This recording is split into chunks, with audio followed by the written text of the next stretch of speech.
يسألونك عن الأنفال قل الأنفال لله والرسول فاتقوا الله وأصلحوا ذات بينكم وأطيعوا الله ورسوله إن كنتم مؤمنين.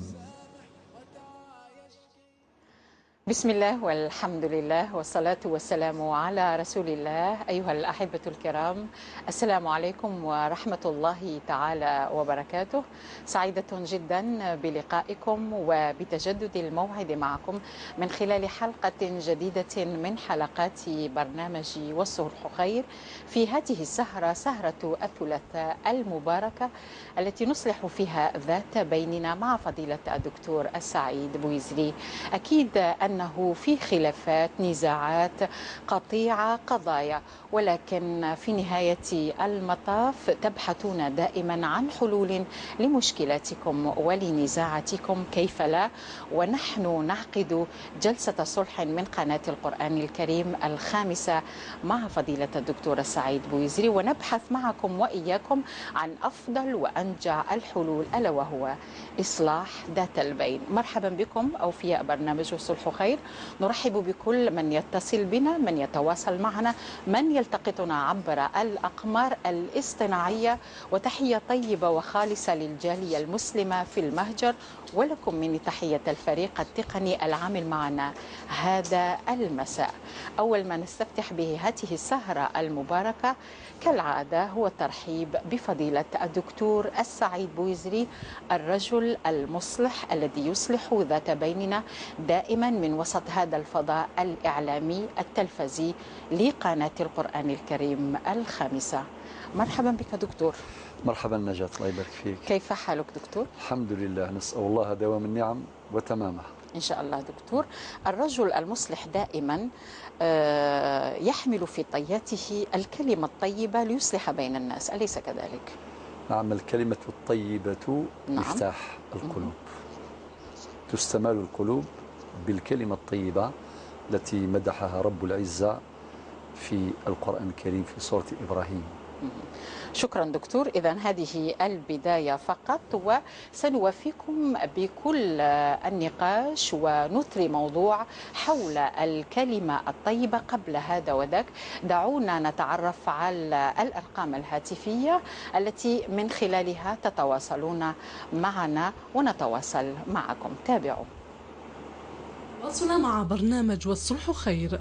نضع تحت تصرفكم العناوين والأرقام التالية عبر البريد الإلكتروني صلح@suntv.dz.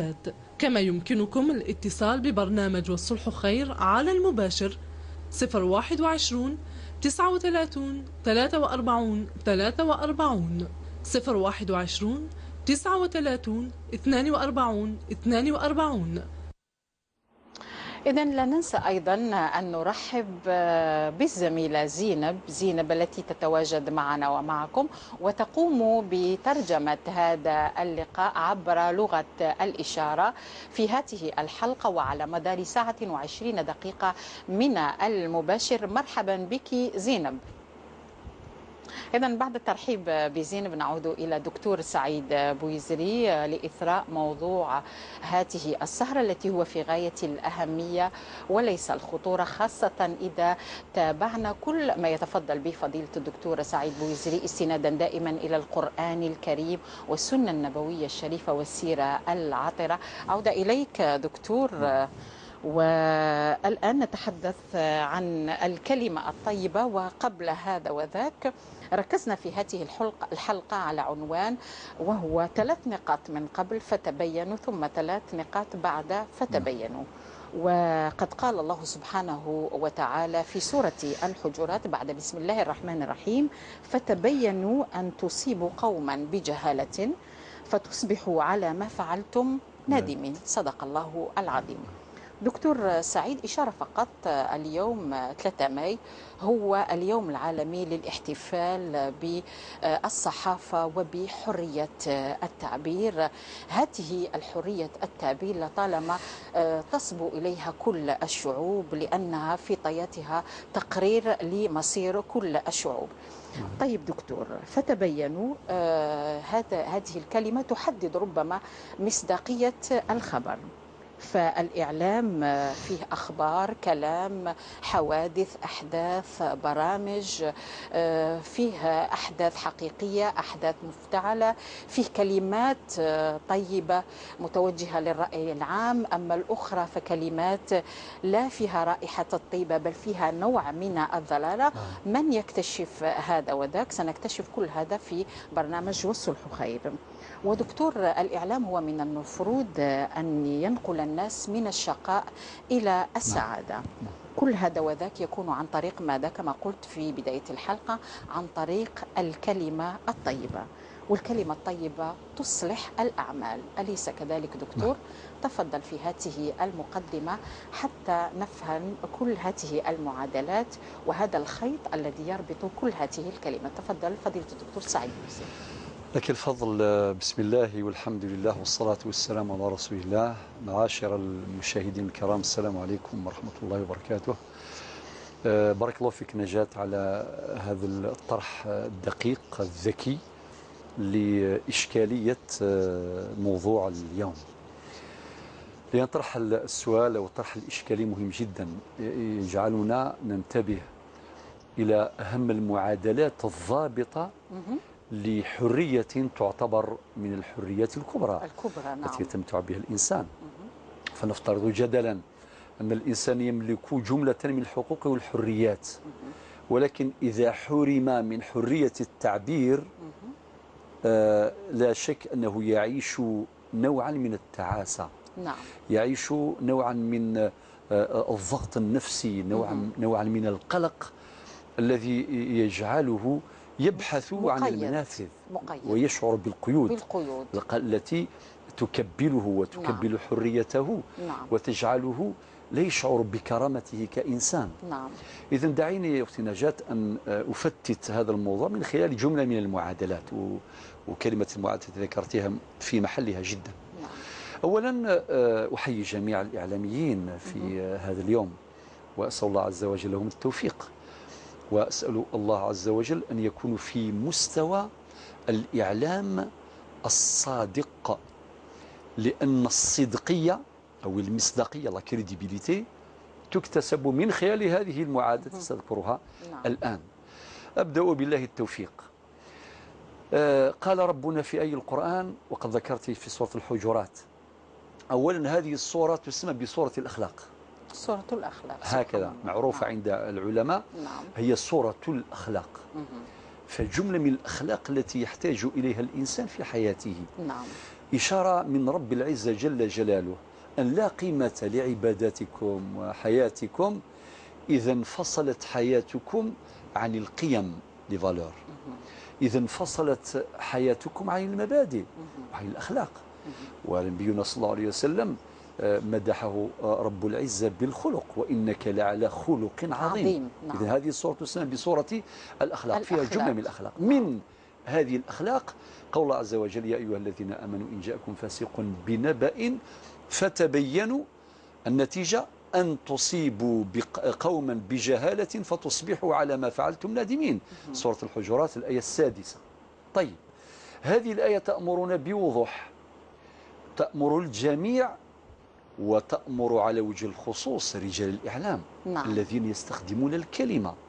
فالكلمة والخبر سلاحان في الحقيقة. ممكن بالكلمة تزرع الفتنة. نعم. وبالكلمة يزرع الأمن والسلام. نعم. بالخبر المستمد من منبعه، لاسورس، من مصدره، الخبر الصادق، تتحقق الثقة ويبنى جدار الثقة في المجتمع. هو إذا ابتعد ونأى عن كل ذلك، عن مصدر الخبر الحقيقي، قد يتحول ذلك الخبر إلى فتنة، قد يتحول إلى قنبلة، قد يتحول إلى دمار. ويفترض أن تكون الكلمة عمارا فتحولت إلى دمار. لذلك أمرنا ربنا جل جلاله بقوله تعالى: فتبينوا. النتيجة إذا لم نتبين العمل بخلاف ذلك، النتيجة مؤلمة جدا، أن تصيبوا قوما بجهالة فتصبحوا على ما فعلتم نادمين. نعم. إذن هذه الآية القرآنية فتبينوا كمن يحكم بين ظالم ومظلوم. عليك نور، بارك الله فيك. وأنت تفعل هذا في جلسات الصلح. الله يسلمك، بارك الله فيك. أبدأ مثلا برجال الصلح، أبدأ بهم، رجل الصلح أو امرأة الصلح. نتوقف دكتور. يرفع على مسامعنا آذان صلاة العشاء، فلنستمع ونعود إليكم.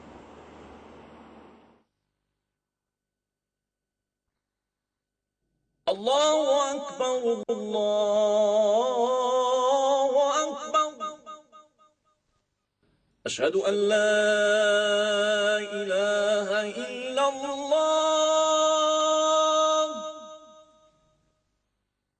أشهد أن لا إله إلا الله،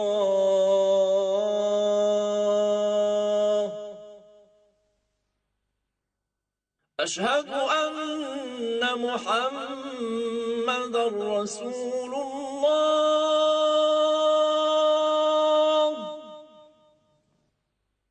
أشهد أن محمدا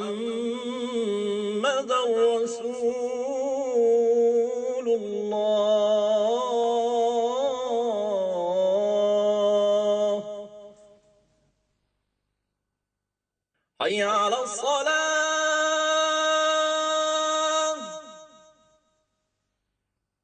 حي على الصلاة،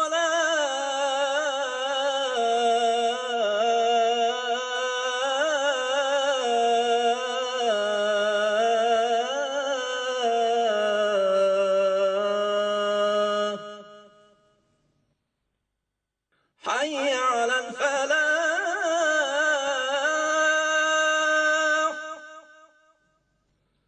حي على الفلاح.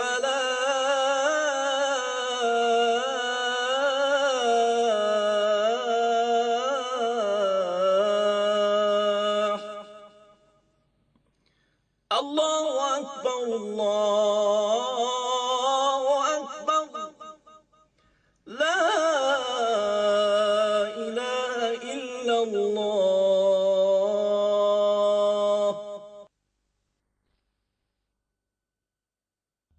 اللهم رب هذه الدعوة التامة والصلاة القائمة، آت سيدنا محمدا الوسيلة والفضيلة وابعثه مقاما محمودا الذي وعدته. تقبل الله صلاة الجميع بمزيد من الأجر والثواب والمغفرة. دكتور سعيد بوزيري، إذا كنت تتحدث قبل قليل عن رجال الصلح ربما والكلمة الطيبة في حلقة فتبينوا. تفضل. رجال الصلح مطالبون بإعمال قول الله عز وجل فتبينوا. نعم. ومطالبون أيضا بإعمال الكلمة. أبين ذلك. نعم. بالنسبة للتبين، رجل الصلح أو امرأة الصلح حينما يأتي شاك، من يشتكي، من يرفع شكوى، من يتظلم ضد شخص ما، نعم، لا حرج من الاستماع إليه للإدلاء برأيه وبإعطاء المعلومات والمعطيات المتعلقة بموضوع النزاع. هذا أمر مشروع في الشريعة وفي سائر القوانين، مشروع نقلا وعقلا. طيب، ولكن هل يجوز لرجل الصلح أن يقضي، أن يحكم قبل أن يستمع للطرف الآخر؟ الجواب لا. نعم.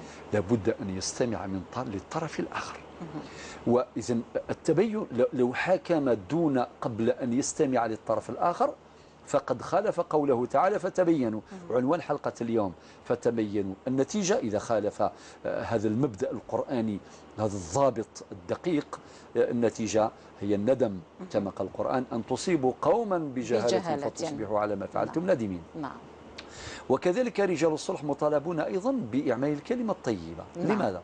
لأن الكلمة الطيبة مفتاح القلوب، مفتاح القلوب. لاستمالة القلوب إلى قبول الحق والرضا به والعمل بمقتضاه.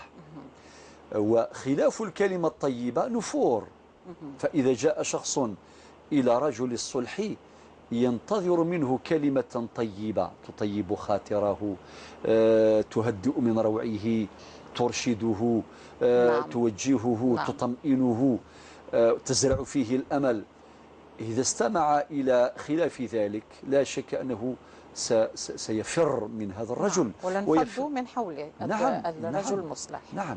لذلك ربنا قال في سورة إبراهيم من الآية 24 إلى غاية الآية 27: ألم تر كيف ضرب الله مثلا كلمة طيبة كشجرة طيبة أصلها ثابت وفرعها في السماء تؤتي أكلها، وفي قراءة تؤتي أكلها كل حين بإذن ربها ويضرب الله الأمثال إلى آخر الآية.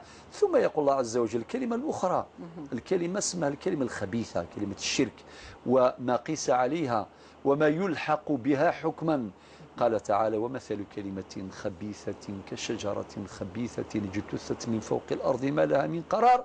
ثم يعود الله عز وجل مرة أخرى إلى الكلمة فقال: يثبت الله الذين آمنوا بالقول الثابت في الحياة الدنيا وفي الآخرة ويضل الله الظالمين ويفعل الله ما يشاء. سورة إبراهيم الآية 24 لغاية الآية 27. إذن هذا بالنسبة لرجال الصلح. ما قلنا عن رجال الصلح نقوله أيضا عن رجال القضاء. نعم. والأمر هنا أخطر، لأن القاضي يحكم لأنه قد يكون رأي رجل الصلح ليس ملزما. نعم. لا يملك إلزاما، لا يتمتع بالقوة الإلزامية. نعم. ولكن قد يكون هناك ما يسمى بالإلزام المعنوي، لو بوفوار مورال، يعني السلطة معنوية، وتختلف من شخص إلى آخر ومن حالة إلى حالة.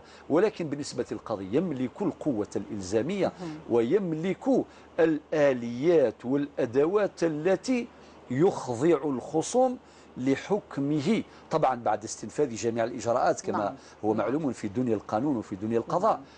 إذن هذا القاضي أيضا مطالب أن يستمع وأن يطلع على الوثائق، لأن الوثائق تحمل كلمات. الوثائق تحمل كلمات، وبالكلمات يمكن تضليل العدالة ويمكن مساعدة العدالة على إحقاق الحق. طبعا قاطعين في أي مكالمة. وممكن أن العدالة تلجأ إلى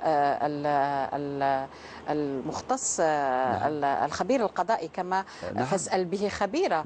فهي ربما لا تدرك بعض الأمور التقنية، كما كان يقول أبو بكر هناك إجراءات لريثما نقتدي بها في برنامج والصلح خير. هل الإجراءات تؤدي إلى العدالة؟ والعدالة كلمة طيبة دكتور. نعم. عدل، يحيى العدل. العدل. سبحانه قال: وإذا حكمتم بين الناس، سي بكر أخويا الآية تقول: وإذا حكمتم بين الناس أن تحكموا بالعدل. هناك آية أخرى تقول: ولا يجرمنكم شنآن قوم على ألا تعدلوا اعدلوا هو أقرب للتقوى. آيات كثيرة تأمر بالعدل، وآيات أخرى تنفر من الظلم. لذلك يا أخي بكر ربي يحفظك كاين دي بروسيدور، كاين إجراءات يأتي الإنسان كثيرة جدا. وهذه الإجراءات تبين الصيغ التنفيذية، الإجراءات التطبيقية لتحقيق المبادئ والقيم. لذلك مثلا نعطيه على سبيل المثال كنرجعوا إلى القوانين المختلفة. دعيني نروح إلى قانون الإجراءات الجزائية. مثلا دكتور تفضل. قانون الإجراءات الجزائية مثلا في الجزائر وموجود طبعا المواد التي سأذكرها، يعني مثيلاتها موجودة في سائر القوانين على المستوى العالمي، ولكن أركز على قانون الإجراءات الجزائية الجزائري. يعني نجد ضمانات للمتهم، يعني القانون قرر ضمانات دي غارونتي، ضمانات للمتهم، وعلى رأس هذه الضمانات أن المتهم بريء حتى تثبت إدانته. وبالمناسبة نجد مثل هذه الأحكام وهذه الضمانات في المادة الأولى من قانون الإجراءات المدنية، نجدها في المادة 45، نجدها في المادة 46، نجدها في المادة 47، نجدها في المادة 142 وغيرها من المواد المبثوثة في قانون الإجراءات المدنية. أكمل بعد الاتصال. سنعود إلى المواد فضيلة دكتور سعيد بويزري. أكيد في بداية هذه الحلقة نستقبل أول اتصال من الشرق الجزائري، من أم البواقي. يتصل بنا السيد عبد الباقي. مرحبا بك سيدي الكريم. السلام عليكم. وعليكم السلام ورحمة الله وبركاته. مرحبا بك سيد عبد الباقي. نحن نتحدث اليوم عن الكلمة الطيبة، وكان الرجوع إلى الآية الكريمة فتبينوا. تفضل، هناك انشغال أو إضافة أو ربما بعض التساؤلات نستمع إليك في برنامج والصلح خير. تفضل سي عبد الباقي. السلام عليكم ورحمة الله وبركاته. وعليكم السلام ورحمة الله وبركاته.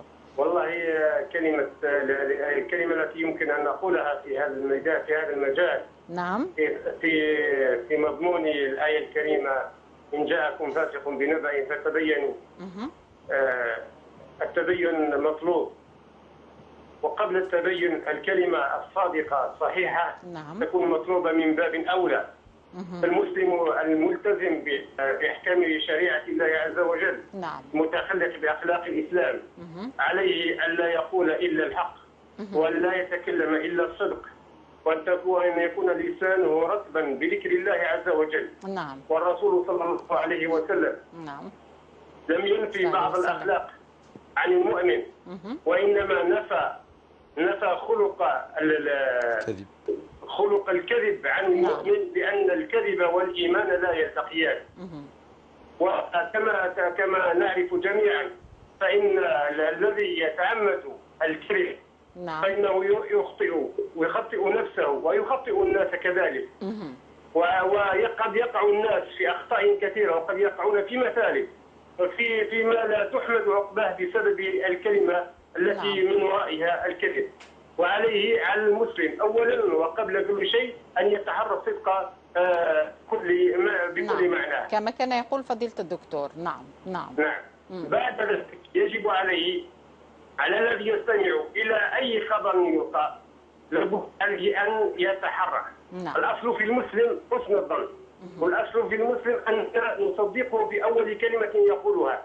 لكن عندما نسمع الكلام الذي يوحي في محتواه أنه يضر بالناس، أن يوحي في محتوى أن يضر بالناس، مهما كان الذي قال هذه الكلمة وتكلم هذه الكلمة، علينا أن نتوقف بعقلنا وأن نتبين، وأن يكون تبيننا فيه أدب وفيه خلق كذلك. هناك قد يتبين بعض الناس بأسلوب يضر بالذي قال الكلمة ذاتها، وعليه التبين تبين المؤمن كما أوصى رسول الله صلى الله عليه وسلم، وكما بين القرآن الكريم التبين معناه التوقف، ثم بعد ذلك السؤال عن الحقيقة بكل أدب وبكل احترام للشخص الذي قاله، حتى لا نتسبب في رمي الذي قال الكلمة، نتسبب في أننا نرميه كذلك بالفسق، لأن بعض الناس قد يفهمون قول الله عز وجل: إن فاسق بنبأ فتبينوا، فإن الذي يأتي بكلمة قد يكون فيها مضرة للناس يتسبب يعني الذي يستمع إليه يرميه مباشرة بالكذب والعياذ بالله، لا يطلب لا من السامع ولا من القارئ. بارك الله فيك سيد عبد الباقي على هذه المداخلة. وكل ما نرجوه من برنامج الصلح خير في هذه السهرة هي الدعوة والالتحاق بالبرنامج من أجل كلمة طيبة في برنامج والصلح خير. بارك الله فيك سيد عبد الباقي من البواقي. يقول سعيد: شكرا يا أخي، بارك الله فيك. شكرا. إذن يقول سعيد: حليمة من عين والسارة تتصل بنا. حليمة السلام عليكم. حليمة وين راكي يا حليمة؟ السلام عليكم. ربما انقطعت المكالمة. طيب حاولي أنك تتصلي بنا حليمة من عين والسارة مرة أخرى، لعل وعسى تقدري تحكمينا إن شاء الله. إذا نعود دكتور إلى القوانين، وأنت تتحدث عن كل الإجراءات القانونية في هذه الحلقة. تفضل دكتور. لك الفضل.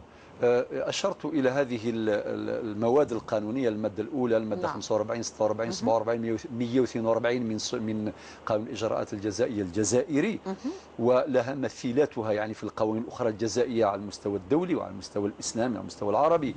أقول مثل هذه القوانين تحقق ضمانات المتهم، والأصل براءة الذمة.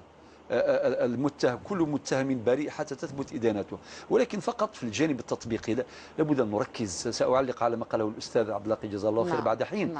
ولكن الذي يهمني في مثل هذا الكلام الافتتاحي أو الكلمة الافتتاحية الإشارة إلى وجود قوانين تضمن براءة الذمة للإنسان.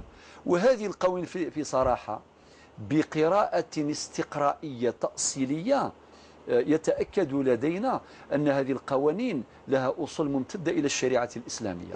منها هذه الآية ذكرنا الآن في سورة الحجرات الآية السادسة، منها حديث النبي صلى الله عليه وسلم الذي يقول فيه، هو حديث رواه الإمام البيهقي عن ابن عباس الصحابي الجليل رضي الله عنه وعن الصحابة أجمعين: البينة على المدعي واليمين على من أنكر. هذا الجزء الأخير من الحديث، البينة على المدعي، معنى أي واحد يدعي أمرا ضد إنسان لابد أن يأتي بالبينة. لماذا؟ لأن الأصل براءة الذمة، وهذه قاعدة فقهية أيضا ولها أصول ممتدة إلى شريعة الله الكتاب والسنة.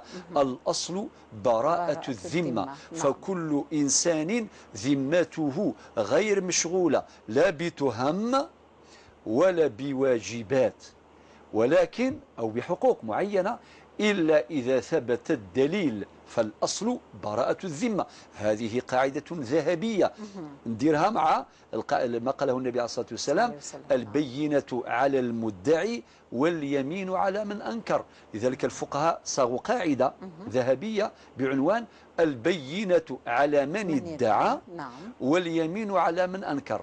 هناك قاعدة أخرى تدعم هذه القاعدة، وهي أن البينة متعدية، أما الإقرار قاصر، الإقرار قاصر على المقر، أما البينة فمتعدية إلى الغير. هذه قاعدة أخرى.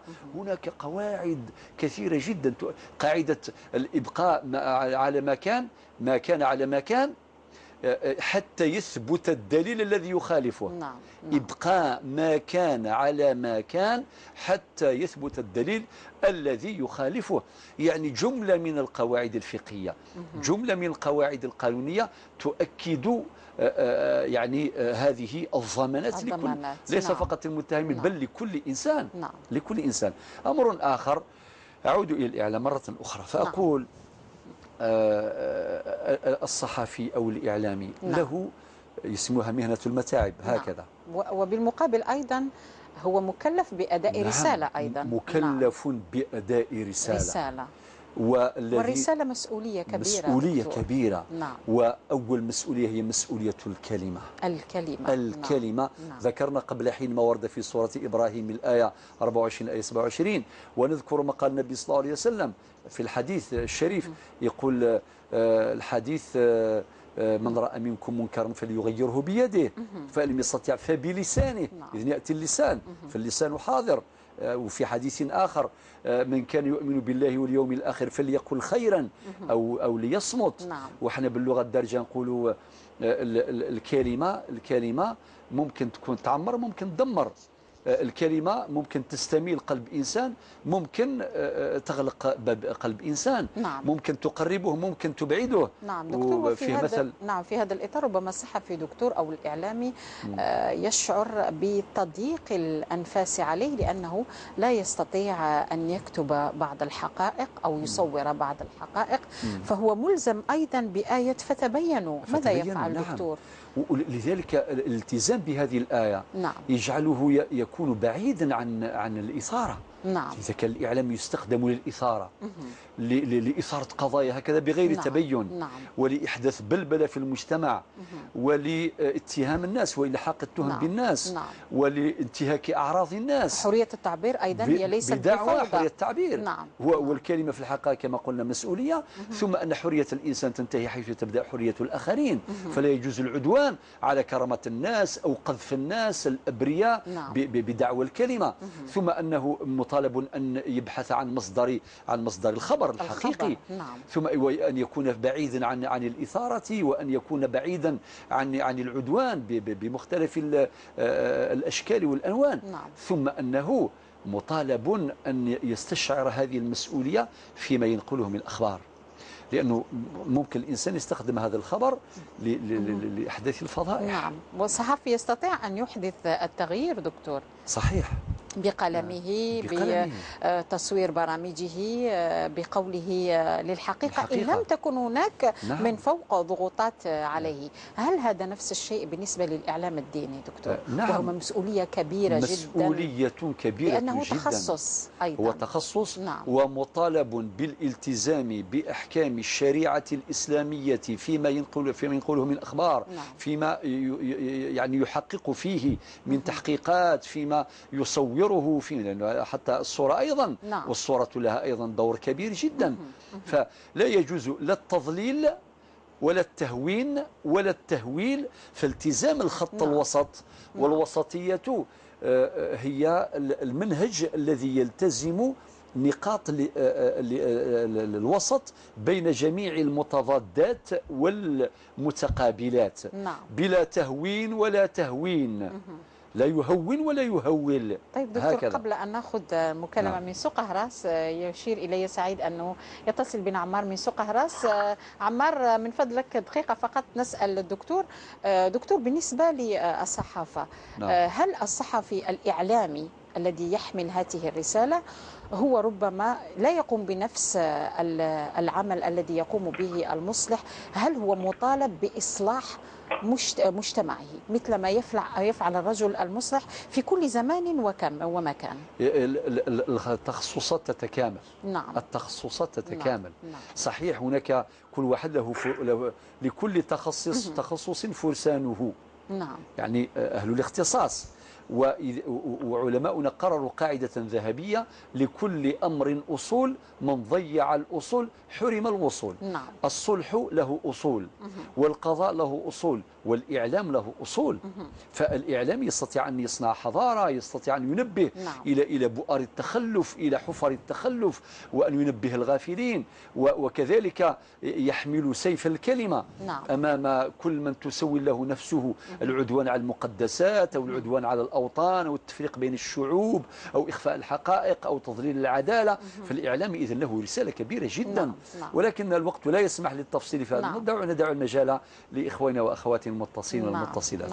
حتى تكون جلسة الصلح هذه مفتوحة للنقاش والاستقبال مكالماتكم، كيف لا؟ ونحن في برنامج والصلح خير نعمل تحت راية القرآن الكريم، ونستدل دائما بالعودة إلى الأصول الشرعية كما كان يذكر قبل قليل فضيلة الدكتور سعيد بويزري الرجل المصلح.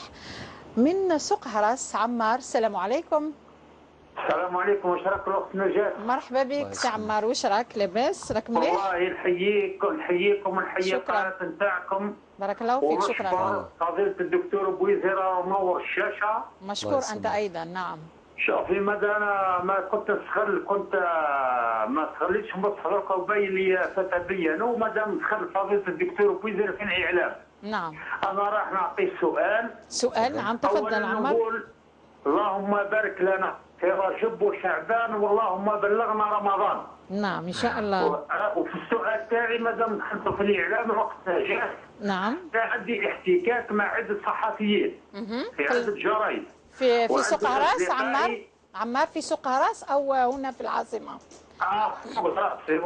في سوق هراس. نعم تفضل. في ولاية مجاورة. نعم. وإنما نهضر كان بالضبط على بلدية مدوروش. أنا عندي زوج أصدقائي صحفيين ومراسلين. نعم. أقسم بالله العظيم غير زودتهم بمعلومات.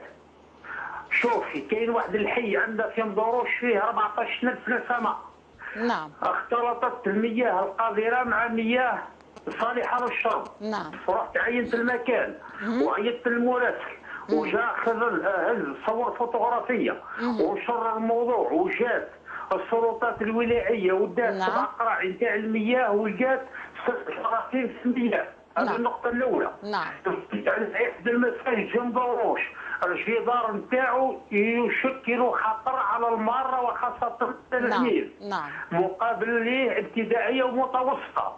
وروضات عقبه في الترميم، لكن للأسف أنا كتبت 388 في موضوع في سنتين على البلدية تاع مدوروش فيما يخص المشاكل والتنمية المحلية. نعم. ماذا حدث بعدها عمار؟ ماذا بعدها جرتني للبلديه للقضاء، داروا لي التعدي جربتك انت للقضاء على نائب رئيس البلديه ونائبه. نعم. ومن بعد زاد هز بيا رئيس الدائره قضيه يقول فيها عمار وقام بتحطيم ملك الغير، يعني الدائره تاع مدروش فصيت هذا من الخريطه. لكن نحيي مره اخرى القضاء الجزائري. نعم. في المحكمه الابتدائيه ثبت البراءه تاعي. نعم. في المجلس تاع الفولي ثبت البراءه نتاعي. عاود لي الشاف دايره قضيه في المحكمه الابتدائيه ثبت البراءه نتاعي. في المجلس تاع سوق راس ثبت البراءه تاعي. والان انا هزيت بهم الوشايه الكاذبه، لكن للاسف حقي ما عطاهوليش. فانا خاسر 40 مليون في المحاماه. اذا كان القانون العداله الجزائريه ما تطبقش الماده 500 هي اللي تنص على الوشايه الكاذبه، انا نطلب المشرع الجزائري يقلعها من القانون. اذا كان واحد ينقذ بفضل الله والكتابه نتاعو والتزوير تاعو الصحافه ينقذ 14,000 نسمه. نعم. طيب عمار من فضلك، صحفي اللي قام بالتحقيق لما انت وجهته واعطيته المعلومات ما صرا له حتى شيء؟ الصحفي اللي كان جا بالسياره تاعو وديته صور قنوات صرف المياه والقنوات الصالحه للشرب. نعم. وخذا 6 صور وزدت ديته للصور تاع المسجد صوروا وديته المكان عده اماكن لا داعي لذكرها، ونشر 288 مقال في جريده الخبر. نعم. وفي جريده الشروق. نعم. بدون ذكر بدون ذكر الجرائد سي عمار، ولكن حاليا ما زال لك القضيه في المحكمه ام لا؟ انا دوك راني رجعت، انا ضحيه وهم متهمين. نعم. لكن للاسف نعم. كنت انا ضحيه، كنت انا متهم ديت البراءه. نعم. وديت له من الوشايه الكاذبه هما داو البراءه. نعم. المتهم يدي البراءه ومن بعد يهز الوشايه الكاذبه يرجع هو متهم، البلديه رجعت متهمه، زادوا داو البراءه والقضيه راه على مستوى مجلس القرار. طيب واضح. 11 فيفري 11 هذا الجلسه، يعني شوفي العبد كي ينهار على المنكر وينقذ الامه باكملها. نعم. ويهضر كلمه حق وش يرجع يخلص. واضح. وبارك الله فيكم ونتمنى لكم ان شاء الله رمضان مبارك، ونتمنى القناه هذه الشيخ بويزري نستفادوا منه ديما، كل ما نتصل من به نفرح. وهذا فخر لي وبارك الله فيكم. بارك الله فيك، ونستفيد دائما من قضايا المشاهد الكريم عبر هذا البرنامج. دكتور، بعد قضية عمار من سوق راس نواصل دكتور في مواصلة تدخلك دكتور، أو نعود إلى النظر في تدخل السيد عبد الباقي. نعم. عبد الباقي من أم البواقي الذي بدأ بالكلمة الطيبة. نعم. يا أخي الأستاذ عبد الباقي، جزاك الله خير الجزاء على ما قدمت وما تفضلت به من إرشادات وتوجيهات وتفريعات للآية القرآنية التي ذكرناها في سورة الحجرات في الآية 6. قال التبين مطلوب. إذن فالتبين مطلوب للجميع. نعم. فأقول وبالله التوفيق أختي نجاة، حتى في الحياة الاجتماعية كم من أسرة دمرت بسبب عدم التبين. نعم. يعني واحد يجي خبر ويدمر الأسرة نتاعو تماما. نعم.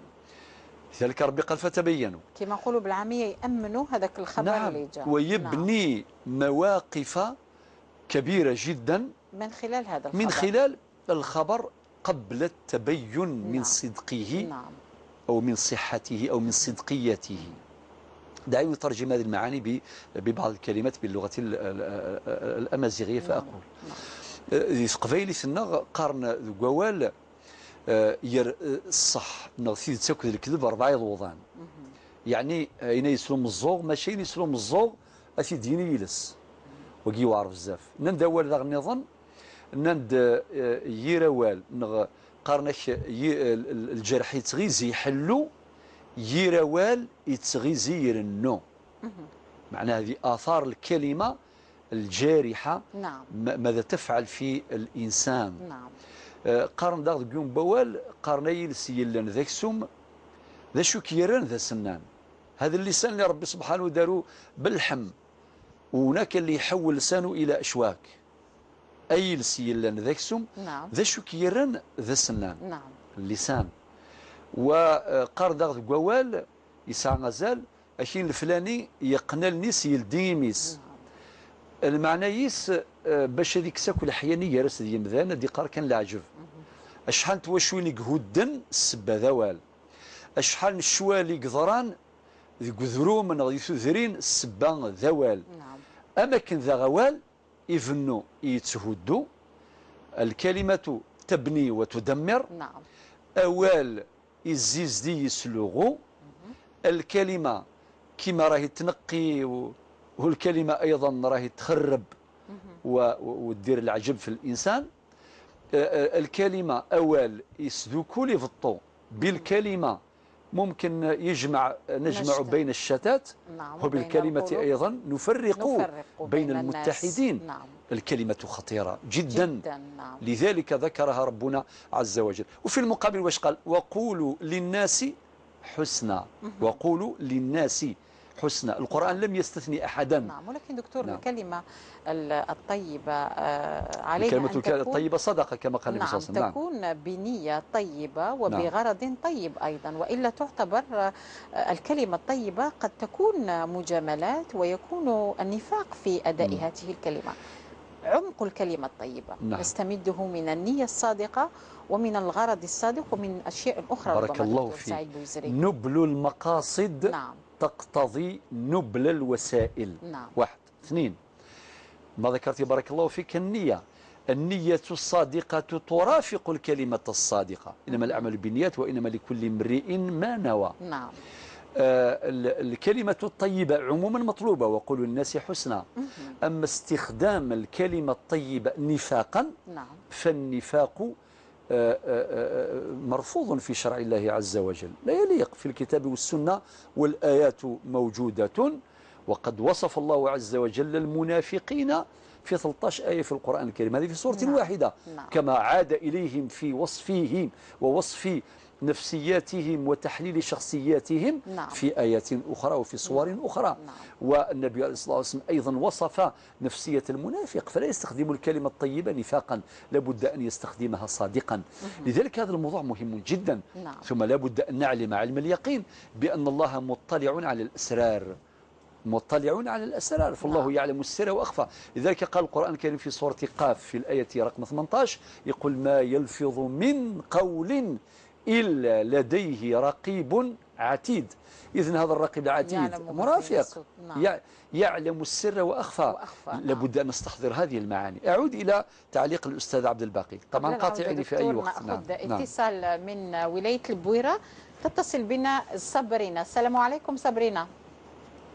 صبرينا السلام عليكم. صبرينا راكي تسمعي فيا؟ السلام عليكم أختي الكريمة. أين هي صبرينا سعيد؟ صبرينا السلام عليكم صبرينا. عليكم السلام أختي نجاة. مرحبا بك صبرينا في برنامج والصلح خير. وين كنتي صبرينا؟ كيفاش؟ وين كنتي؟ كنت نعيط لك. هيك ما كنتش نسمع معايا أختنا بس نحالي بس كنت تسمعي من العبارة. طيب صبرينا، إذا كان أمامك تلفاز راكي شاعلة التلفزيون نقصي له تماما باش نسمعوك أحسن. تفضلي تفضلي صبرينا. أنا نقصت أختي نجاة. خطيت عندي السؤال دكتور بويزري. سؤال لفضيلة الدكتور. تفضلي صبرينا. الو. نعم رانا نسمع فيك صبرينا. تفضلي تفضلي. شغال دكتور بويزري. مرحبا اهلا وسهلا. مرحبا بك تفضلي. دكتور احدى معاقة الدكتور. نعم معاقة قلت لك. سمعت فيها. نعم. تفضلي كملي. نعم واش بك صبرينا؟ وعندي مشكل مع حد الشخص هكذا، مشكل فاميلتي، فعندي مشكل معاه. عندك مشكل مع من؟ واحد شخص هكذا شحال من فاميلتي عايش. عندك مشكل مع الشخص ما راهوش من العائلة. طيب ما بكي صبرينا؟ عندي مشكل معاه.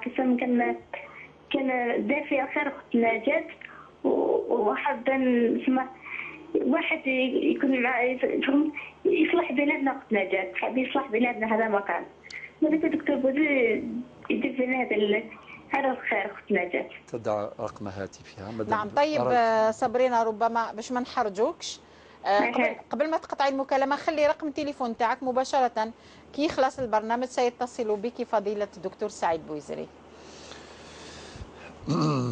اتصال آخر من أين؟ محمد العاصمة. السلام عليكم محمد. السلام عليكم أخي الكريم. السلام عليكم الأخت نجاة. مرحبا بك محمد.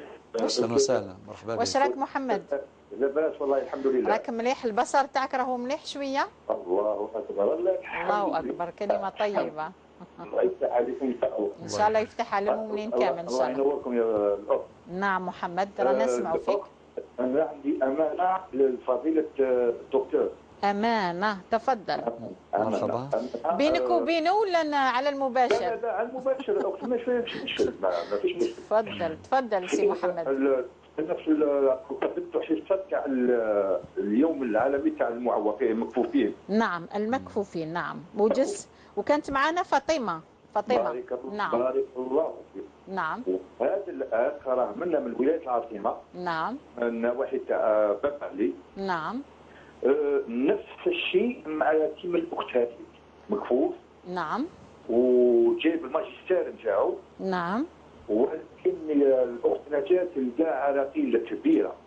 نعم أعطيت له على كل حال الرقم تاع فضيلة الشيخ تاع المكتب.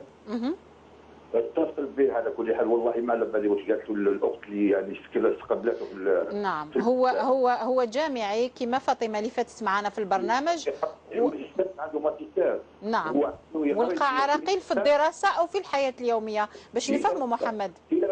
دراسه في الدراسه. طيب ماشي في الحياه اليوميه. محدد. نعم بالبراي هذاك تاعو وكذا. نعم وخلى لي الرقم تاعو. يدعو محمد كيف لك كان تقدر يعني تتصل بالحصه ولا بال. طيب نقترح عليك حاجه محمد. نقترح عليك حاجه محمد. قبل ما تقطع المكالمه على المباشر خلي الرقم الهاتف تاع السيد هذا في العارضه التقنيه بعد نهايه البرنامج يعطوه لفضيله الدكتور. هكذا نفعل في برنامج والصلح خير. شكرا لكم وربي يقويكم ان شاء الله والله يقدركم الاخ. ربي يقدرك انت ثاني محمد. الدكتور وربي يقدر يعاونكم ان شاء الله. امين امين يا رب العالمين. امين يا رب. معكم الله يفتح عليكم تعاوننا ربي. يفتح علينا جميعا ان شاء الله. ان شاء الله. شكرا ان شاء الله. إذا قبل أن نعود دكتور ربما إلى عبد الباقي من أم البواقي والذي تدخل بالكلمة الطيبة، دعونا نشاهد بعض القضايا في هذا الروبورتاج. أكيد كل هؤلاء يبحثون عن الصلح ويبحثون ربما عن الكلمة الطيبة للحد من كل نزاعاتهم. تابعوا معنا. سيدة نعيمة، باش نعرفوا المشاهد الكريم والمشاهدة الكريمة، أنت طليقة السيد عمر اللي فات معنا الأسبوع الماضي في برنامج الصلح وخير واللي حكينا فيه على التعاسة الزوجية. عايشة كين ناس صابرة على ولادي. حملت ومن بعد ذاك الحق باش يبيع لي الدار. كي الحق باش يبيع لي الدار كي صفاو الامور هادو، قبل ما يصفاو انا رحت للتريبينال. سامح انت الراضي. 6 أشهر سجن غير نافذه، وحنا تعويض اولي 300 مليون سنتيم. بعد هذه المحاكمه تمت محاكمه ثانيه في المجلس برويسو. الطبيبه عطاوها عام سجن نافذ. احنا التعويض قال لك عدم الاختصاص. عدم الاختصاص نروحوا للمحكمة الإدارية. رحنا وليس كل الضحايا، لأن كاين ضحايا خافوا قال لك احنا ما نقدروش نروحوا من بعد تصرى لنا متابعات.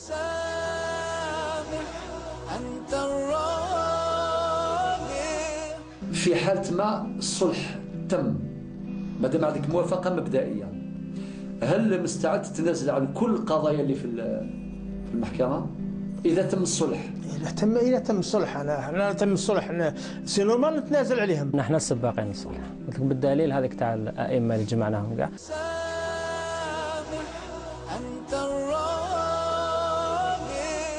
احنا مالكين قطعة أرض منذ سنة 1967 في حي البدر، وبجوار هذه القطعة هذه احنا رانا يعني نستغلوا قطعة أرض فيها حوالي 600 متر، ودايرين فيها يعني محل تجاري لصناعة الحديد. ومن بعد تفاجئنا جانا محضر قضائي منا من بن جراح جاي بلغنا بأمر بالطرد.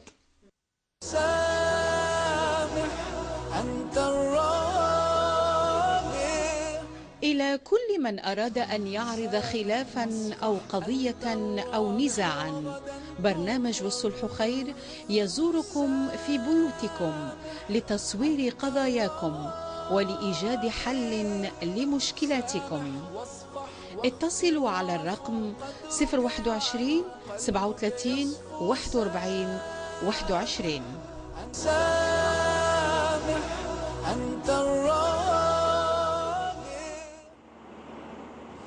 التسامح هو أيضا كلمة طيبة، العفو، الصفح والصلح أيضا في برنامج والصلح خير. نعود إليكم والعود أحمد. قبل أن نعود إلى عبد الباقي من أم البواقي، دكتور، رسالة: البريد العادي يصلك دائما في برنامج والصلح خير، قضية من وهران. تفضل دكتور. هكذا باش يعرفوا باللي المراسلات والبريد العادي يصلك دكتور في كل حلقة إن صح التعبير.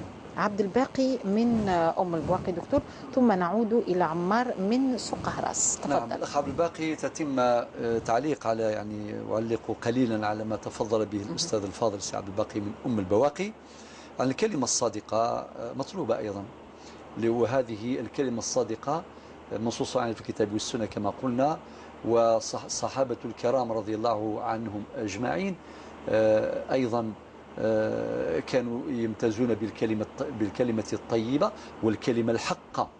ثم أن الكثير من القلوب فتحت بالكلمة الطيبة، والكلمة الطيبة أيضا وسيلة من وسائل الدعوة. ربي قال في سورة النحل في الآية 125: ادعو إلى سبيل ربك بالحكمة والموعظة الحسنة وجادلهم بالتي هي أحسن. إذن الكلمة الطيبة حاضرة. والكلمة الطيبة طاقة قوة. معلش دكتور، ربما التليفون تاعك هو الهاتف، ربما التقنيين يسمعوا كلش. خلاص، إذن ربما ممكن مراجعته الآن دكتور. هذا هو المباشر. ممكن إذن الناس يتصلون بك وأنت على المباشر دكتور. صحيح، هناك اتصال على المباشر. نعم. إذن ربما راهو سيلونسيو طفيه. خلاص اطفأته. ليست بكلمة طيبة، ولكن بالمناسبة أذكر يعني نكتة حصلت. نعم أحد الإخوة اتصل بي على المباشر. نعم.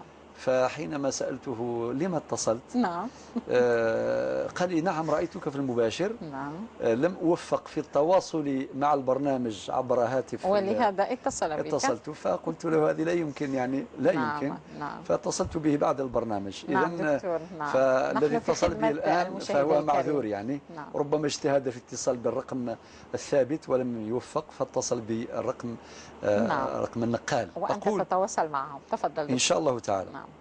حبيت نقول الكلمة الطيبة تحمل طاقة. نعم. نتصور قصة يوسف حينما قال أبوهم يعقوب جمع أولاده بعدما اجتمعت عوامل اليأس في هذه الأسرة. يوسف خلاص كما جاء الحكاية معروفة في القرآن الكريم. وجاوبهم عشاء يبكون قالوا: يا أبانا إن ذهبنا نستبق وتركنا يوسف عند متاعنا فأكله الذئب. معناه جميع عوامل اليأس تحققت. مع ذلك يعقوب النبي خوته يوسف وأعلم من الله ما لا تعلمون. نعم. هكذا في آية من الآيات ربي يقول على لسان يعقوب: وأعلم من الله ما لا تعلمون. جمع ابنائه وقال لهم: يا بني يذهبوا فتحسسوا من يوسف وأخيه ولا تيأسوا من روح الله إنه لا ييأس من روح الله للقوم الكافرون. نعم. على جبت هذه الآية؟ أحيانا الكلمة تأتي من إعلامي، كلمة تأتي من واحد سيكولوجي بسيكولوج كما نقولوا، ولا من سوسيولوج عالم في الاجتماع، أو من إمام أو من مفتي. الكلمة تطيب الخاطر، الكلمة تعطي قوة، الكلمة تحل مشكلة، الكلمة تزرع الأمل، الكلمة تظهر الحقيقة، كما سنعلق بعد حين على أخينا عمار جزاه الله خيرا. فإذا كانت الكلمة، إذا انضبطت هذه الكلمة بالضوابط الشرعية وبالضوابط الأخلاقية وبالقواعد القانونية، الناس يوليو يخافوا منها. نعم. احنا نقول بالدارجه اللي فكر شو تبان هو اللي يخاف من النار. اكيد. ليس كذلك. نعم. اللي فكر شو تبان يخاف من النار، واللي ما فكر شو تبان ما يخاف من النار اطلاقا. لذلك هذه المعاني لابد ان تنتشر في اسرنا، تنتشر في احيائنا، تنتشر في اعلامنا، تنتشر في مساجدنا، في مجتمعاتنا، في اسواقنا، في ادارتنا، في مؤسساتنا التربويه، التعليميه، التكوينيه، الاداريه، الاعلاميه، في جميع المجالات. وهكذا نجمل حياتنا بهذه القيم. إذا كان في اتصال ولا نكمل تعليق خفيف؟ المخرج كان يوصيني بشيء، تفضل. الله يبارك، ما شاء الله. يعني المخرج ومن معه الطاقم يتواصلوا معنا، يتواصل غير معك، وانا ما عندي حتى حاجه في اذني، ولكن اعطيه المعلومات. يبحث عن الكلمه الطيبه في الدعاء، والدعاء دكتور. تفضل دكتور. الله نقول لك يا سي بكر اخويا يعطيك الصحه. نعم. اولا قال النبي صلى الله عليه وسلم: الدعاء مخ العباده. سبحان الله. الدعاء مخ العبادة. نعم. وهناك حديث آخر يقول فيه النبي صلى الله عليه وسلم: الدعاء هو العبادة. هو العبادة. هو العبادة. شوف هذه الطريقة الحصرية للدعاء وأهمية الدعاء. ورب العزة أمرنا وأدبنا وعلمنا كيف ندعوه، ووعدنا بالإجابة حينما قال: وقال ربكم ادعوني أستجب لكم. وجاء صحابي رجل يسأل النبي عليه الصلاة والسلام: رب العزة أقريب فنناديه أقريب فنناجيه أم بعيد فنناديه؟ نعم. فنزل قوله تعالى: وإذا سألك عبادي عني فإني قريب. فهذه يا سي بكر تفيد الفورية مع الفورية مع الترتيب مع الفورية. وإذا سألك عبادي عني فإني قريب أجيب دعوة الداعي إذا دعان. وننتظر دعاء في نهاية الحلقة إن شاء الله بإذن الله تعالى.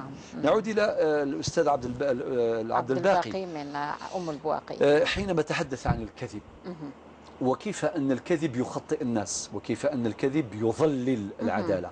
ثم أشار إلى تحري الخبر، تحري الصدق عند استقبال الخبر، خاصة إذا كان هذا الخبر يلحق ضررا بإنسان. نعم. سواء كان رجل أو امرأة، سواء كان صغيرا أو كبيرا، مهما كان مقامه ومهما كانت مرتبته.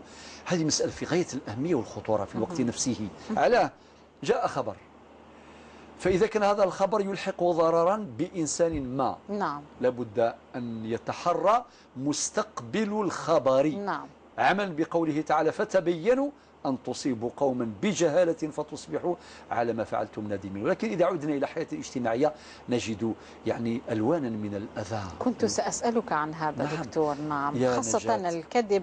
الكذب والحديث في أعراض الناس دكتور، أو نعم. تحطيم الناس الذين يتفوقون في مجالات وقد ربما لا يخفقون في مجالات أخرى. نعم دكتور. نعم.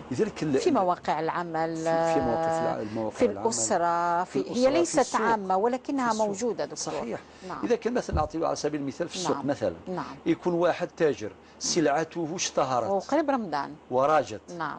ويأتي تاجر آخر ويطلق كلاما يعني كاذبا نعم. عن سلعة ذلك التاجر وعنه، ربما عن أخلاقه وعن سلوكاته. نعم. لماذا؟ الغرض باش السلعة نتاعو ما تمشيش. نعم. إذن الغرض تجاري محض.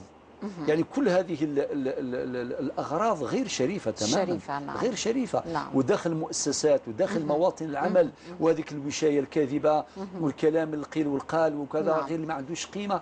والله دائما نقول هذا الحديث النبي صلى الله عليه وسلم: من كان يؤمن بالله واليوم الآخر فليقل خيرا أو ليصمت. طيب دكتور، ما هي الأسباب التي جعلت هذا الكذب يكون نقولها بكثرة؟ نعم. يعني في كل المجالات. نعم. في كل الميادين جملة أسباب. نعم. السبب الأول نعم. هو ضعف الوازع الإيماني. لأن الإنسان إذا كان عنده مؤمن رقيبه يرافقه. نعم. رقم واحد. السبب الثاني هو ضعف الوازع التربوي. رقم اثنين. نعم. السبب الثالث هو أمراض القلوب. نعم. أمراض القلوب صعبة جدا. هل هي أمراض نفسية؟ نعم. دكتور، على رأسها اختلال ربما في نعم. في شخصية الإنسان. نعم. إذا كان الإنسان مثلا عنده حسد في قلبه يكنه للناس، طبعا هذا سوف يكذب، يستخدم كل الوسائل من أجل إلحاق الأذى بالمحسود، فيتمنى زوال النعمة التي رزق بها المحسود. نعم. وبعض الحساد يرتقون في درجات الفساد. نعم. فيتمنون زوال النعمة وصاحب النعمة. نعم. يعني حتى المنعم عليه يتمنى باش يزول. مرض القلوب خطيرة جدا. نعم. لهذه من الأسباب. ومن الأسباب أيضا الفشل إذا كان الإنسان فاشل، ومن الأسباب أيضا ضيق الأفق، فقد الشيء لا يعطيه. فقد الشيء لا يعطيه. نعم. إذا كان واحد عنده أفق ضيق، نعم. كل ما يشوف الإنسان يجتهد ويعمل ويبدع، نعم. يعرقله ويضربه ضربة قاضية. نعم. لذلك الشيخ الغزالي رحمه الله دار كتاب كامل اسمه الطاقات المعطلة. نعم. لا يجوز تعطيل الطاقات. الكفاءة المنطلقة في العمل، نعم. الطاقات المنطلقة في الإبداع والإنجاز، نعم. لا يجوز أن تعطل، بل الواجب هو أن تدعم، أن تشجع، أن تحفز، أن نقول للمحسن أحسنت وأن نقول للمسيء أسأت. عمر بن الخطاب رضي الله عنه وهو يعتني المنبر، وتكون ربما لدينا الشجاعة لقول ذلك. نعم. دكتور. نعم. وقد قالها قبله الخليفة الأول أبو بكر الصديق: من رأى في لقد وليت عليكم ولست بخيركم. شوف الأدب.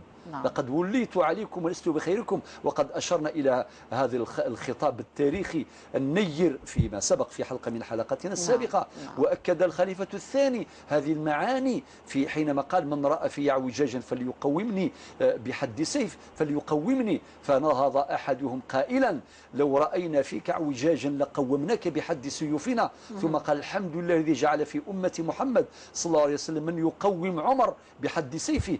هذه بلغة العصر. نعم. الضمانة هذه. نعم. لوبينيون بيبليك، الرأي العام. وأحد علماء القانون الدستوري يقرر أن الرأي العام الناضج تحته خط أخضر، نعم. هو سيد المشرعين.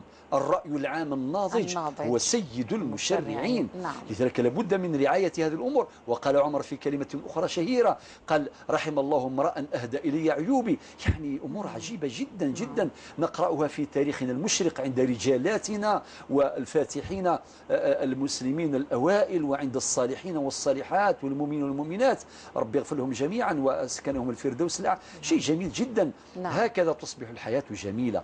نحن نستطيع أن نجمل حياتنا. نعم. نخلي حياتنا جميلة جدا، ولكن بتصرفاتنا، بأقوالنا، بسلوكاتنا، بانضباطنا بقواعد الشرع هذا الجمال ونابوليو هذا لا بونتي وهذا الصدق والمصداقية. نعم. هناك تلويث. لذلك إذا كان عمر المسؤول الخليفة يقول: إذا كان في مشكل قولوا لي. من المسؤول يقولها حاليا؟ إذا كان في مشكل تعالوا قولوا. وهذا الذي يرفع من قدره. هل هناك شجاعة؟ أقول للسادة المسؤولين لازم يكون عندكم شجاعة. لا، مسؤولين يعني في كل موقع، في كل المواقع. نعم. نحن عمر بن الخطاب نعم. ما كان لا كاميرا، ما كان لا راديو ولا جرنان ولا شيء. نعم. خلد اسمه كما خلد أسماء يعني كبار أيضا، خلدت أسماء نعم. كبار أيضا كبيرة جدا بسبب صدقهم والتزامهم بشرع الله الحنيف. نعم. فصارت المقولات نتاعهم يعني نيرات تضيء دربنا في كل حين. نعم. وإلى أن تقوم الساعة. نعم. لذلك لابد أن نقتدي بهؤلاء. نقول أي مسؤول إذا كان عنده شجاعة أدبية يقتدي بعمر بن الخطاب وأمثاله. نعم. هذا يرفع من قدره ولا ينقص من قدره. نعم. نهار اللي عمر بن عبد العزيز كان يطوف حول الكعبة وكما نقولوا وأصاب أحد الناس بأذى، وهذاك يعني قالوا كلام، قالوا: يا مجنون. نعم. وجاء واحد من كان المرافقين لعمر بن عبد العزيز الخليفة الخامس. نعم. قالوا: لماذا تقول هذا الكلام يا أمير المؤمنين كذا لعمر بن العزيز؟ قال له: لا. قال لي: أنت مجنون؟ قلت له: لست مجنونا. عادي يعني بكل بساطة. أجابه بدون عقد. نعم بدون عقد. ما دلوش ان بي في دكتور. ما دلوش ان بي في ولا تقرير ولا يرفع ولا دعوة ترفع، كما سنصل إلى موضوع يعني عمار. نعم. لذلك والله وإن كنا أطلنا على المتصلين ولكن فيه دائما فائدة. دكتور أن ننور العقول وندرك أن قيمة الحقيقة هي ربما لعودتنا إلى هذه الآية الكريمة فتبينوا. وصل دكتور. نعود إلى عمار إذا كان شئت. بارك الله فيك. لا عادي ما في جلسة. وأي متصل مرحبا بأي اتصال. نعم. قاطعيني في أي لحظة. عمار. عمار من سوق هراس. دكتور اللي قال لك أولا صحفي أعطى له كل يعني الأخبار والمعطيات لإجراء، فوجد نفسه في المحكمة. نعم.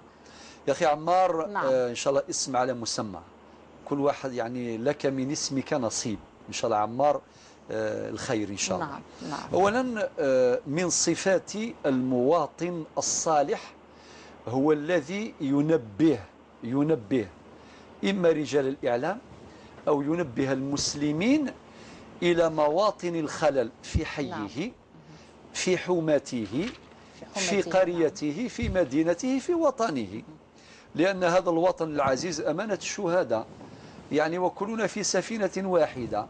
إذا تركنا أحدا من الناس يخرق هذه السفينة في جزء من أجزائها، في جزء من جسمها الكبير، تغرق بنا السفينة كامل.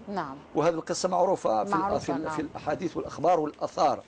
لذلك نقول لك يا سي عمار يعطيك الصحة أنك نبهت أولئك الإعلاميين إلى أمرين خطيرين جدا. الأمر الأول هو اختلاط المياه القذرة بالمياه الصالحة للشرب. هذا من الأسباب الكبرى لدمار الصحة وانتشار الأمراض الفتاكة بالناس.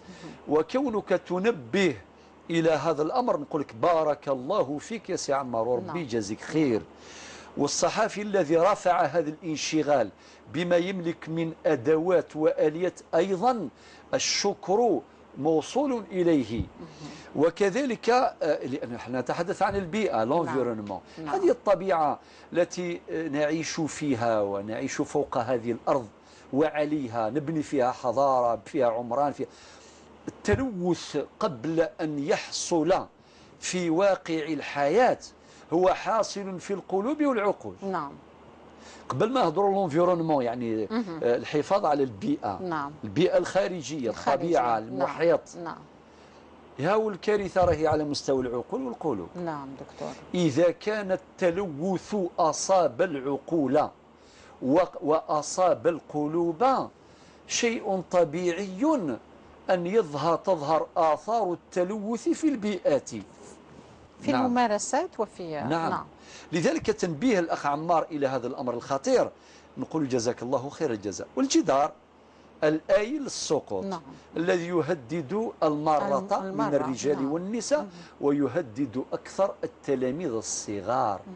نقول لك أعطيك الصحة، واش نقدر نقول لك هذا ما كان. أما النتائج درك نقول اسمحوا لي سادتي المسؤولين، ربي يحفظكم ويستركم لوجه الله تعالى. يا أخي النبي عليه الصلاة والسلام يقول الدين النصيحة. يا ذكر نظركم مسؤول من المسؤولين نتاعنا عمر بن الخطاب وغيره كثير وإلى الموجودين الآن في هذا الزمن، في هذه اللحظات التي أحدثكم فيها سادتي الأفاضل، عندنا ناس مسؤولين يخافوا ربي، أصفياء أنقياء يخافوا ربي سبحانه عز وجل وتدمع عيونهم. وهكذا أذكر مرة في درس من دروس الجمعة بعدما شرحت رسالة عمر بن الخطاب دستور القضاء إلى أبي موسى الأشعري، جاء أحد المسؤولين الكبار في هذه الدولة نتاعنا قال هذه الخطبة اكتبها لي وأتمنى وأرجو أن جميع المسؤولين يعلقوها في المكاتب نتاعهم باش يتفكروا هاو دستور الحكم والقضاء. نقول كيما هذا وغيره كاينين والحمد لله هنا باختلاف مقاماتهم ومنازلهم. أما المسؤولين هذو اللي يخافوا من الحق نقول لهم اتقوا الله. هذا واش نقدر نقول. نعود إلى التقوى. دكتور نعود إلى التقوى. قبل ذلك نأخذ مكالمة إذا عادت إلينا حليمة من عين والسارة، ما نخليوهاش تنتظر كثير. حليمة السلام عليكم. حليمة. أم حليمة. أهلا بك أم حليمة من عين والسارة. حليمة عندك سؤال ولا انشغال؟ أنا نسمعه فيك، تفضلي. عندي موضوع نحاول نناقشه على الدكتور خيك يا ربي يحفظك. موضوع تفضلي. نعم تفضلي حليمة تفضلي. نحاول النيميرو تاع الدكتور. نعم الرقم تاع الدكتور. ما عندك سؤال تحوسي على الرقم؟ ايه تاع الدكتور ذاك انا عندي واحد الاسئله بزاف نحاول نطرح على الدكتور. عندك اسئله كثيره. طيب حليمه قبل ما تقطعي خلي رقم التليفون تاعك احسن، ولكن حليمة أرجوكم ما تغلطوش في الأرقام لأنه نتصلوا بكم في بعض الأحيان نلقاو الرقم خاطئ. خلي رقم التليفون تاعك حليمة. ربي يعافيك أنا عندي مشكلة كبيرة خليني نطرح على الدكتور. إن شاء الله فيه الحل إن شاء الله. ربي يفرج عليك حليمة. خلي رقم تليفونك وما تغلطيش. شكرا. من سعيد؟ هناك اتصال أو نعود للنقاش. سعيد. السلام عليكم. السلام عليكم. من معي؟ معك أم نور الهدى من باتنا أختي. أم نور الهدى من باتنا. نور من باتنا أختي. أنا اليوم حبيت نقول لكم باللي راكم طرقتوا موضوع حساس جدا. يعني أنا كنت عندي مدة حابة نطرح المشكل تاعي اللي هو مشكل خطير ياسر، يعني مش حاجة خفيفة. نعم. يعني مادام الدكتور يحكي يقول وتبينوا عندي مشكل وقع لي هالمدة هذه. نعم. بصح إذا كان ممكن يعني ما نقدرش نقولوا على المباشر، إذا كان تقدري تعطيني النيميرو نتاعك ولا نتاع الشيخ الدكتور سيد سعيد. أم نور الهدى من فضلك إذا كان في حرج نحن نحترم يعني هذا الحرج. قبل ما تقطعي المكالمة تاعك أنت أحسن خلي رقم تليفون تاعك. معليش ما فيش مشكل اختي. لا. ربي يعيشك. لانه ما نقدروش نعطوا الارقام هكذا على المباشر. ما فيش مشكل. انا حبيت نشكركم لانه الحصه نتاعكم يعني راكم تساعدوا فيها بزاف ناس. بارك الله فيك. اولا انا لاني عندي مشكل كبير كبير كبير ما تقدريش تتصوري. يعني الحياه تاع العيله تاعي كلها راهي مهدده. يعني نقول لك عندي مشكل كبير ان شاء الله ان شاء الله ان شاء الله يا ربي، لاني استخرت رب العالمين اني نلقى الحل على يديكم ان شاء الله يا رب. ان شاء الله يا رب يكون الفرج يا اختي الكريمه من باتنا ان شاء الله. ربي يعيشك اختي ربي يخليك. امين امين ان شاء الله ما تقطعيش الياس ان شاء الله يكون فرج. صح. محمد من معسكر من الشرق الى الغرب. محمد من معسكر. السلام عليكم اخي الكريم محمد من معسكر. لا أم محمد حبيبتي. أم محمد. نعم. أم محمد من معسكر. نعم. معسكر. ربي يحبك إن شاء الله. الله يبارك فيك. السلام عليكم. تفضلي أم محمد من معسكر. نعم. السلام عليكم. السلام ورحمة الله تعالى وبركاته. والله العظيم قبل أن نبدأ في بعض العبارات لأننا نستطيع أن نتكلم في حضور شيخنا السعيد. نعم. والله عندما نراكم ونسمع إليكم ونجلس معكم هذه الجلسة نشعر بالرحمات تغمرنا من كل جانب. الحمد لله. وهذا صدق صراحة. وما يصدر من القلب لا يعرف طريقا آخر إلا القلب حقيقة. نعم. أنا أقتبس واحد القول يعجبني شيخنا السعيد كيقوله. يقول لك الكلمة إما عمار وإما دمار. والله هذه الكلمة دائما نستشهد بها. الله يجازي شيخنا السعيد. وفعلا فقط ننبه إلى شيء وكنا نبهنا له في حصص سابقة. يعني نحن عندنا ضوابط، عندنا ديننا وعندنا لأن كل أعمالنا رسالة. نعم. مهما كان العمل. نعم. فما بالكم بالكلمة. نعم. يقول لك أنت تكتب والملائكة تكتب أيضا. فانتبه ما تكتب. نعم. لأن احنا نكتب والملائكة تكتب. ونحن نقول الملائكة تكتب. فننظر ما نقول وإلى ما نكتب. عندما في حديث النبوي الشريف والله يهزني أختي نجاة وشيخنا السعيد طبعا هو علم بذلك. أقوله فقط من الخطاب حتى لا أطيل. يقول لها ويحك وهل يكوكب الناس يوم القيامة على وجوههم إلا حصائد ألسنتهم. والعياذ بالله نسأل الله العفو والعافية. نعم والله هذا الحديث أنا عندما أقوله يعني أعبر صراحة. يعني لا أتحمل. والإنسان يستحضر مشهد يوم القيامة. هل لنا جواب؟ نعم. يعني أنا قلت عن أختي نجاة كذا. نعم. وليست لدي بينة. نعم. هل لدي جواب يوم القيامة عندما ألقى الله؟ نعم. لماذا قلت في أختك كذا؟ نعم. هل لدي جواب؟ الإنسان يستحضر هذا الموقف الرهيب. والله كانت عندي تلميذة زمان أختي نجاة كنت نقريها يوم اللي نتكلموا في هذا الموضوع. قالت لي بواحد الدرجة بسيطة جدا وهي صغيرة. مش قالت لك؟ نعم دوك نقول لك. قالت لي أستاذة وهل يكلمنا الله؟ يعني ربي يهضر معنا؟ قلت لها نعم حبيبتي والله يتكلم معنا واحد. سبحان الله. والله العظيم. والآن راهي في الجامعة وتذكرها وتقولي الله يبارك. تذكرها. الله يبارك. فنحن نمشي على هذا الأساس. وبارك الله فيكم على موضوع اليوم. وفيكي بركة. وإن شاء الله يجعل كل واحد يتحلل من خوف قبل القيامة. وفيكي بركة. شكرا ودمتم لنا. شكرا على هذا التدخل القيم أم محمد من معسكر. دائما أقول أن هذا البرنامج لكم ومن أجلكم ونحن دائما في الخدمة والاستماع. فضيلة الدكتور نعود إلى عمار. نعم. لم تنتهي بعد مع عمار. نعم. إذن سادتي الأفاضل اعذرونا دائما الأولوية للمتصلين والمتصلات. نعم. بعدما تحدثنا عن عما ذكره الأخ عمار. نعم. الآن وين وصلت القضية؟ أنه أرفع الدعوة قضائية. لذلك كنت أوجه يعني نصيحتي إلى المسؤولين بعدما ذكرنا الوجه المشرق الذي لا ينكر. وربنا أمرنا في أي القرآن قال لا تبخسوا الناس أشياءهم. إذن هناك وجه مشرق مضيء لا ينكر إطلاقا. أما الوجه المحزن لابد أن نشير إليه، لابد المؤسف أن نسلط عليه الأضواء. فأقول لهؤلاء اقتدوا بالناجحين، اقتدوا بالصالحين، اقتدوا بهؤلاء الفاتحين، اقتدوا بمن خلد الله عز وجل ذكرهم ورفع شأنهم وعل من مقامهم، لأنهم اعتلوا بمعيار الخلق، بمعيار التقوى. أعود مرة أخرى إلى سورة الأخلاق، سورة الحجرات التي عشنا اليوم في مقدمة اللقاء مع بعض آياتها. رب يقول في الآية 13 إن أكرمكم عند الله أتقاكم. إذن هذا المعيار العادل هو معيار التفاضل عند الله سبحانه وتعالى.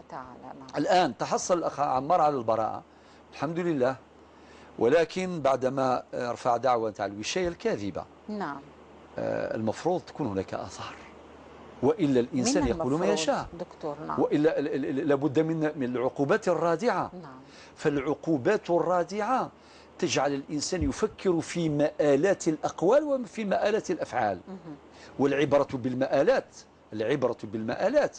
لذلك حينما يقام العدل، حينما ينصف المظلوم، لا شك أن الظالم سيفكر 1000 مرة قبل أن يلحق الأذى بغيره من الناس، لا بلسانه أو بقلمه أو بكتابه أو بسلطته أو بحكمه أو بقراره. نسأل الله التوفيق. إذا نسأل الله أن تنصف يا سي عمار، والحديث بقية في الحلقات القادمة إن شاء الله تعالى، ونعود إلى بعض المواضيع اللصيقة بهذا الموضوع ونبينها بقدر الإمكان. نسأل الله التوفيق والسداد. نعم دكتور صبرينا. قبل أن نعود إلى صبرينا من البويرة، يقول المخرج تمنينا لو نستمع إلى مثل هذه التدخلات في خطب الجمعة، ليس في كل المساجد أو بعض المساجد. نعم نسأل الله التوفيق إن شاء الله، لأنه خطيب الجمعة بالمناسبة يعني بارك الله في اليوم مخرج يعني أنتج أفكارا كثيرة، يعني متابعة تقنية ومتابعة أيضا فكرية. نعم يقول بعض ليس كل المساجد. نعم لا الإمام له رسالة أيضا كبيرة جدا.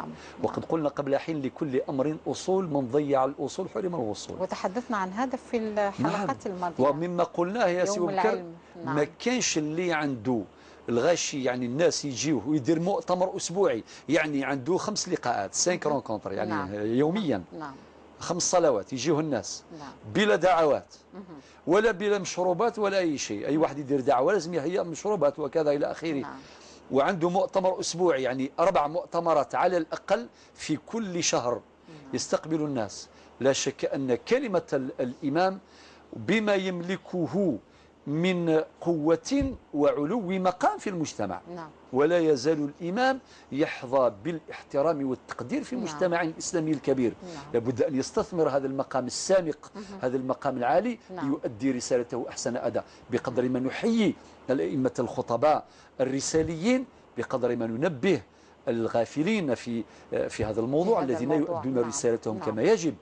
فليستثمروا هذا المقام، فليستثمروا هذه الرسالة الوظيفة في الوقت نفسه من أجل صناعة رأي عام ناضج كما قلنا قبل حين، من أجل التوجيه، من أجل تقديم العلاجات الشرعية للأمراض التي يعيشها المجتمع. في كل أسبوع يلتقي بها المجتمع، يرشده، يوجهه، يرافقه، ينصحه، يحل مشكلاته، يكون حاضرا في أزماته، يكون حاضرا في أحزانه وفي أفراحه.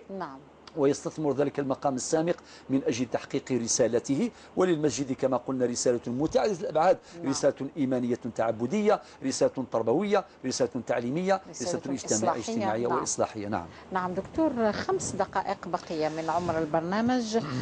صبرينا من البويرة على مراد الله، يعني نجيب إن شاء الله الجميع. عندها مشكل مع شخص وأظن أنها ستتصل بها ربما. الأخت صبرينا من البويرة، أنت إن شاء الله ربي يعافيك ويشافيك ويشفي كل مريض. 1.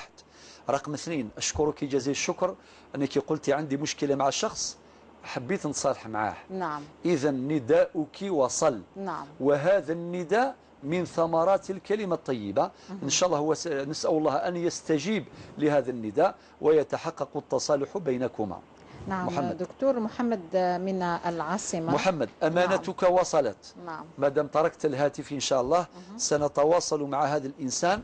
أولا نحييه تحية خالصة لأنه كان قدوة رغم هذه الإعاقة بين قوي هذا المرض، ومرحبا بالله عطا الله. وقد ذكرنا في هذا الموضوع فيما سبق الإعاقة الخطيرة هي الإعاقة تاع الذهن. نعم. أما كثير من الناس عندهم هذه الأمراض وهذه احنا سميناها ذوي الإرادات الخاصة ما قلناش ذوي الاحتياجات. يعني هذا نذكر سادتي نعم. بعنوان تلك الحلقة. وقلنا إن شاء الله أيضا الصم يتكلمون في إحدى الحلقات. نعم ولا بالإشارة يفهم. نعم. إذن هذه العراقيل نسأل الله عز وجل أن يذللها، ونحن بقدر الإمكان نتعاون معه بقدر ما نستطيع.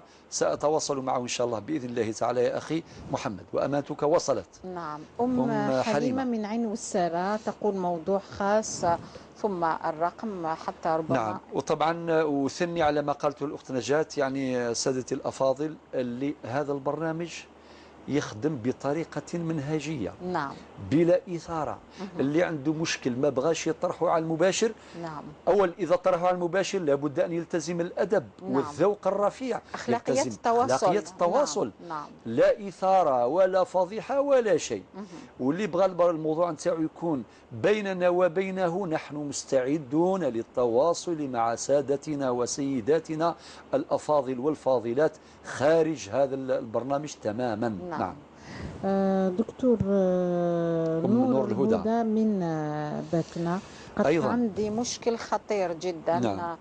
ربما هي أيضا ستحاول أن صحيح. تتصل أو تتصل في بها. كلمة فقط نعطيها لك تقول عندي مشكل كبير. نقول لكم سادتي كل ما يكون عندكم مشكل كبير تفكروا الله أكبر. قولوا الله أكبر. يعني خاطبوا المشكلات بهذه اللغة. ما نقولوش يا مشكلة أنت أكبر، لا نقولوا مهما كانت المشكلة كبيرة فإن الله أكبر.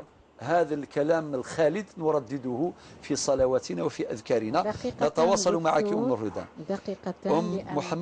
محمد من معسكر.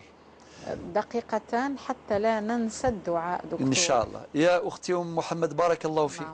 أعمالنا كلها رسالة، نحن نكتب والملائكة تكتب، وذلك الحديث الذي يهزنا جميعا بارك الله فيك. ثم أنه كي قلت الإنسان يستحضر موقف الجلل يوم القيامة. أذكرك وأذكر نفسي والسادة جميعا بقوله تعالى في سورة البقرة 281 واتقوا يوما ترجعون فيه إلى الله ثم توفى كل نفس ما كسبت وهم لا يظلمون. التلميذة نتاعك اللي صارت الآن طالبة ربي يجعلها من أعلام الهدى ومن صبيح الدجى. دقيقة دعاء ثم نختم دكتور تفضل. الله يبارك. يعني أولا استسمح جميع الذين نووا التواصل معنا ولم يقدروا على ذلك. نسأل الله أن ييسر لهم ذلك في مستقبل قريب. نرفع أيدينا إلى الله عز وجل داعين والله قد وعد وقال ربكم ادعوني أستجب لكم. اللهم إن نسألك التقى والعفاف والغنى. اللهم غير حالنا لأحسن حال. اللهم اشف مرضانا ومرضى المسلمين وارحم موتانا وموتى المسلمين. اللهم اجعل خير أعمالنا خواتمها وخير أيامنا يوم نلقاك. اللهم افتح لنا جميع أبواب رحمتك. اللهم هدي شبابنا إلى صراطك المستقيم. اللهم أرنا الحق حقا وارزقنا اتباعه وأرنا الباطل باطلا وارزقنا اجتنابه. والدعاء الجامع للنبي صلى الله عليه وسلم. اللهم إنا نسألك من خير ما سألك منه نبيك محمد صلى الله عليه وسلم ونعوذ بك من شر ما استعاذك منه نبيك محمد صلى الله عليه وسلم. أنت المستعان.